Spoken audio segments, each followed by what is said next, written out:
गंडा से बचना, ताबीज गंडा वगैरह जो सब चीजें हैं ना, हदीस बताती है, मैं नहीं मेरे भाइयों, ला यरखूना वला यस्तरखूना, इन तमाम चीजों से बचना है। तभी आप बेगैर हिसाब व किताब के जन्नत के अंदर जाना चाहते कि नहीं चाहते हैं?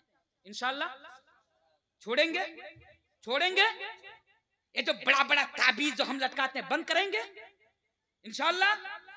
तवक्कुल किसके ऊपर करेंगे? भरोसा किसके ऊपर रखेंगे? अल्लाह के ऊपर। जो हदीस में मना कर दिया सो मना कर दिया।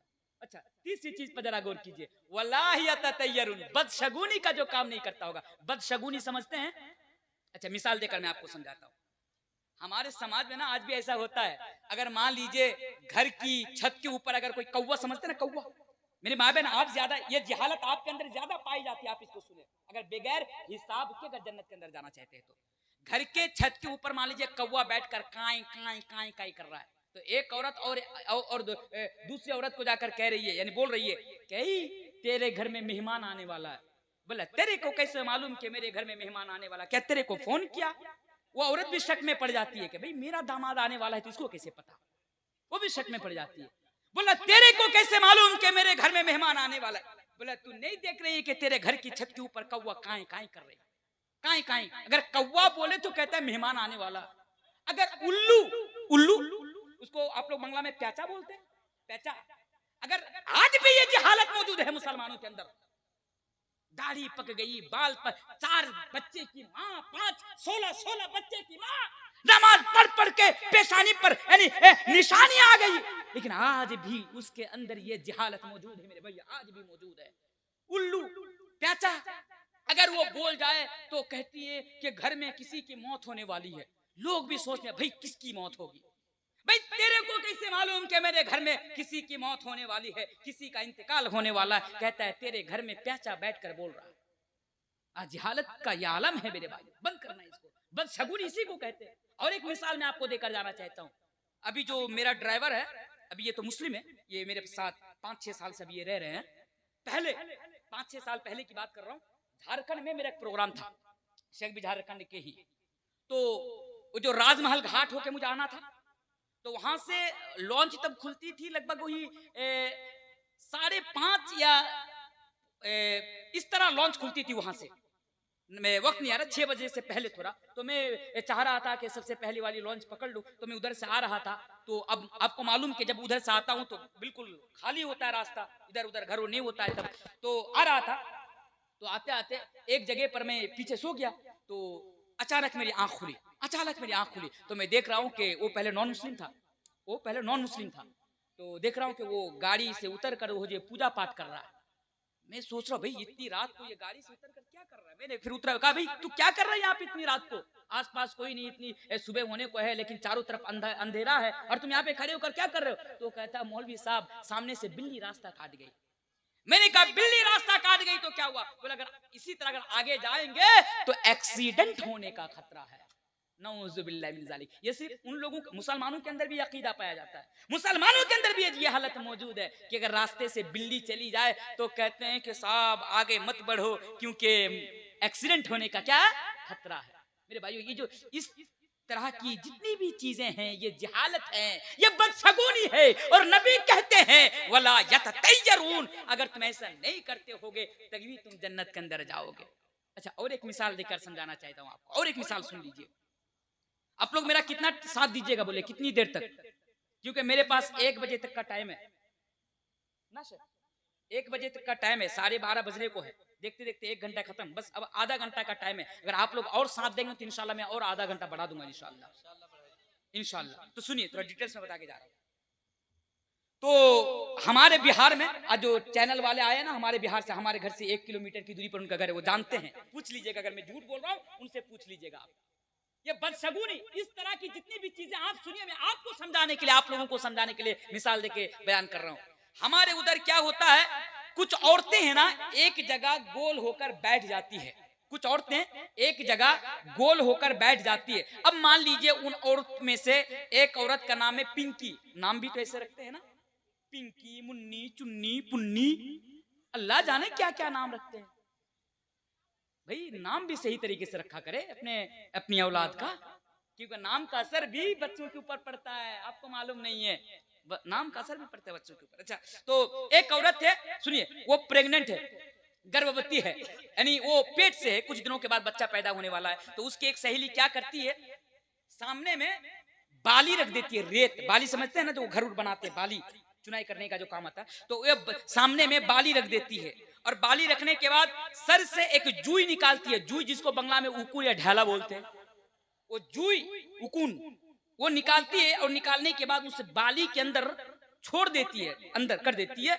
और करने के बाद कहती है कि पिंकी देख, अगर ये जूई बाली के ऊपरी हिस्सा से निकले तो तेरा लड़का पैदा होगा, अगर ये जूई बाली के नीचे के हिस्सा से अगर निकले तो तेरी लड़की पैदा होगी। इस तरीके से बदशगुनी फाल निकाला जाता है। ऊपर से निकले तो क्या पैदा होगा, लड़का, नीचे से निकले तो क्या पैदा होगी, लड़की। लेकिन जब मैं ये देखता हूं ना तो मैं सोच में पड़ जाता हूं कि हाय अल्लाह, अगर यही जूई ऊपर से ना निकले, नीचे से ना निकले और बीच से निकल जाए तो क्या हिजड़ा पैदा होगा, तब क्या पैदा होगा। तो ये जहालत है मेरे भाइयों, मेरी प्यारी माओ और बहनों। अगर आप जन्नत के अंदर जाना चाहते हैं तो इस तरीके का जितना भी काम है, आप लोग बिजनेस करने वाले लोग हैं, और एक मिसाल से आपको समझाने के लिए देकर जाता हूं ताकि आपको बात अच्छी तरह समझ में। आप लोग बिजनेस करने वाले लोग हैं, एक साहब है, आपके गांव का नाम क्या है, अच्छा मियाँपाड़ा, सलीमपुर मियाँपाड़ा का एक दुकानदार है। एक आदमी आया, कहा भाई आज तो शनिचर का दिन है, आपने दुकान क्यों नहीं खोले। तो कहता है मैं शनिचर के दिन में दुकान नहीं खोलता। बोले क्यों नहीं दुकान खोलते हो। तो कहता है मैं इसलिए नहीं खोलता कि ये दिन मेरे लिए सही नहीं है, ये दिन मेरे लिए सही नहीं है। अगर मैं इस दिन को दुकान खोलता हूं तो मेरा नुकसान हो जाता है, मेरा घाटा हो जाता है, इसलिए ये दिन मेरे लिए नहुसत है इस दिन में, इसलिए मैं दुकान नहीं खोलता हूं। अगर कोई ये अकीदा रखता है तो ये भी जहालत है, ये भी बदशगुनी है, ये भी फाल है। मेरे भाइयों ऐसा नहीं करना है। नफा नुकसान का मालिक कौन है, नफा नुकसान का मालिक अल्लाह तबारक व तआला। तो आइए हदीस सुनते जाइए। अल्लाह के प्यारे नबी जनाब मोहम्मद रसूलुल्लाह सल्लल्लाहु अलैहि वसल्लम बयान फरमाते हैं, हुमुल्लदीना ला यरकूना वला यस्तरकूना वला यततयरूना व अला रब्बिहिम यतवक्कलून। ओ लोगों, अगर तुम स्वर्ग के अंदर जाना चाहे तो बगैर हिसाब व किताब के तो तुमको अल्लाह पर तवक्कुल करना होगा, अल्लाह पर भरोसा करना होगा, अल्लाह पर तवक्कुल करना होगा। कैसा तवक्कुल, कैसा भरोसा होना चाहिए अपने रब पर, कैसा भरोसा होना चाहिए मेरे भाइयों। आइए मैं आपको समझाता हूँ। आपको मालूम है कि मक्का के अंदर एक मर्तबा ऐलान कर दिया गया, उलमा बैठे हैं जानते हैं, मक्का के अंदर नबी के दुश्मनों ने, मुसलमानों के दुश्मनों ने, मुश्रिकों ने, काफिरों ने ये ऐलान कर दिया, ओ लोगों जो भी मोहम्मद रसूलुल्लाह सल्लल्लाहु अलैहि वसल्लम का सर काट कर लाएगा, या अबू बकर सिद्दीक यानी नबी के दोस्त, नबी के साथी अबू बकर सिद्दीक का जो सर कलम करके लाएगा, दोनों का या दोनों में से किसी एक का सर काट कर लाएगा, उसको 100 ऊंटों का इनाम दिया जाएगा। कितने ऊंटों का इनाम दिया जाएगा, 100 ऊंटों का इनाम दिया जाएगा। ये ऐलान कर दिया गया बज़ाब्ता। अब लोग 100 ऊंट पाने के लालच में नबी को तलाशने लगे, अबू बकर सिद्दीक को तलाशने लगे। ओ लोगों, अल्लाह के प्यारे नबी और अबू बकर सिद्दीक रज़ी अल्लाह तआला अन्हु एक गार के अंदर छिपे हुए थे, जिसको गार सौर कहा जाता है, छिपे हुए थे। दुश्मन लोग ढूंढते ढूंढते, तलाशते तलाशते बिल्कुल गार के करीब आ जाते हैं, उस सुराख के करीब आ जाते हैं जहां पर दोनों हैं। मेरे भाइयों, हजरत अबू बकर सिद्दीक रज़ी अल्लाह तआला अन्हु जब नजर को ऊपर उठाते हैं तो दुश्मनों का पैर नजर आता है। हजरत अबू बकर सिद्दीक डर जाते हैं, घबरा जाते हैं और अल्लाह के नबी से कहते हैं, या रसूल अल्लाह, या अल्लाह के रसूल, हम दोनों को तलाशते तलाशते दुश्मन यहाँ तक पहुंच चुका है, अगर वो अपनी नजर को नीची कर ले, पैर की तरफ कर ले तो हम दोनों को देख लेंगे और देखने के बाद हम दोनों को कत्ल कर देंगे, देखने के बाद हम दोनों को कत्ल कर देंगे। अल्लाह के प्यारे नबी ने क्या बयान फरमाया, ऐ अबू बकर सिद्दीक घबराने की जरूरत नहीं है, ऐ अबू बकर सिद्दीक डरने की जरूरत नहीं है, ला तहज़न इन्नल्लाह माना, ऐ अबू बकर सिद्दीक अल्लाह हमारे साथ है, अल्लाह हमारे साथ है। यह भरोसा होना चाहिए मेरे प्यारे साथियों, यह तवक्कुल होना चाहिए अल्लाह के ऊपर। चलिए ये भी बात समझ में आ गई। अब तीसरी चीज पर जरा गौर कीजिए, क्योंकि मेरा मौजू ही है जन्नत में ले जाने वाले आमाल। दो चीज हो गई, अब तीसरी चीज पर जरा गौर कीजिए। अगर आप जन्नत के अंदर जाना चाहते हैं तो सुनिए, अल्लाह के प्यारे नबी जनाब मोहम्मद रसूलुल्लाह सल्लल्लाहु अलैहि वसल्लम बयान फरमाते, हदीस पढ़ देता हूं, कुल्लु उम्मती यदखुलूनल जन्नत इल्ला मन अबा। नबी ने बयान फरमाया, मेरी उम्मत का हर इंसान जन्नत के अंदर जाएगा। पढ़िए सुभान अल्लाह। हर इंसान जन्नत के अंदर जाएगा।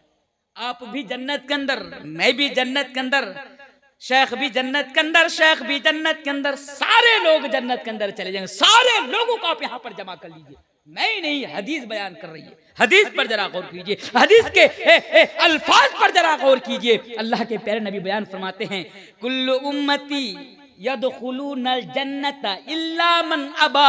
ओ लोगों, मेरी उम्मत का हर इंसान, मेरी उम्मत का हर फर्द जन्नत के अंदर जाएगा, लेकिन हाँ इल्ला मन अबा, सिवाय उन लोगों के जो जन्नत में जाने से इनकार कर रहा हो। हदीस को फिर से सुनिए और इसको अपने जहन के अंदर बैठा लीजिए। अगर यहाँ से उठकर जाइएगा तो यह हदीस आपको याद रहनी चाहिए। वो मेरी माँ और बहनों, आप भी इस हदीस को जरा गौर से सुनिए।